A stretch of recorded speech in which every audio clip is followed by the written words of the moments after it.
Je suis agriculteur dans l'Aisne. Ça fait 6 ans que je suis revenu sur l'exploitation familiale qui est constituée de 3 sociétés. Une société d'élevage porcin avec 450 truies naisseurs engraisseurs. Une société qui cultive donc du blé, de l'orge, du maïs et des betteraves.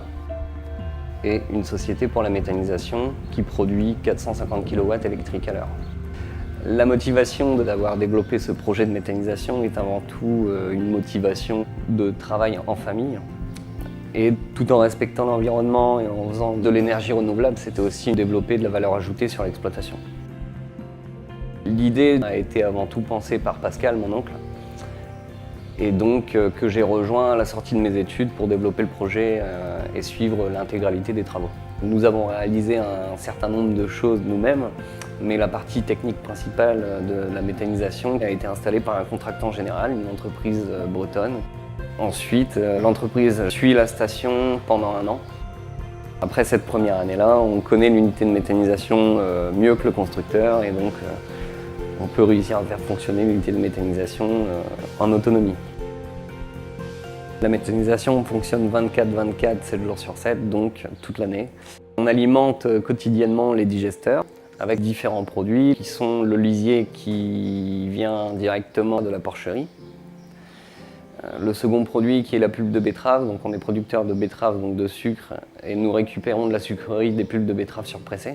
Ensuite, le fumier arrive en flux tendu sur l'exploitation, et ensuite c'est des contrats que nous avons avec les coopératives pour récupérer les déchets de céréales tout au long de l'année. Donc l'ensemble des matières est mélangé, chauffé à 41 degrés grâce à la chaleur du moteur, ce qui permet aux bactéries de se développer et de la transformer en CH4. Ce CH4 va faire fonctionner un moteur thermique qui produit de l'électricité. Donc l'intégralité de la production électrique qui est faite par le moteur est revendue à ERDF. Et ce moteur, donc, il faut le refroidir avec un circuit d'eau. On utilise l'eau chaude pour chauffer la porcherie et pour alimenter un séchoir polyvalent dans lequel on va sécher l'intégralité de notre maïs, des céréales, des copeaux de bois, des pulpes de betterave, du pain et d'autres types de produits. À la sortie des méthaniseurs, on ressort le digesta, et donc à peu près 16 à 17 000 tonnes à l'année. C'est l'engrais qui sert à fertiliser l'intégralité des cultures au printemps et de faire de la fertilisation chez des voisins.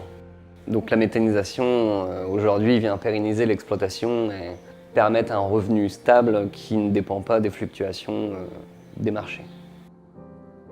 C'est une expérience positive, fonctionnelle et rentable.